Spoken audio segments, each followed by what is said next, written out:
India, bella mezcla de diosa y pantera, doncella desnuda que habita el Guairá,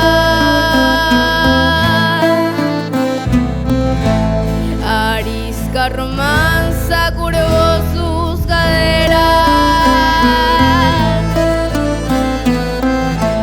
copiando un recodo de azul Paraná.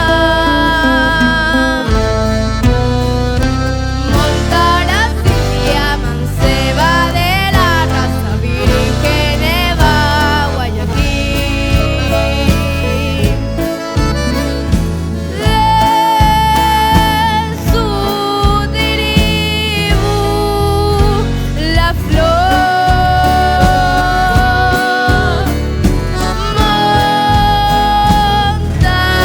Montaras Guayaquil.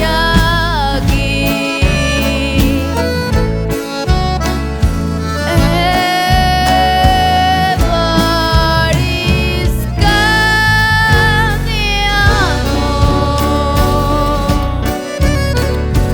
de guaraní.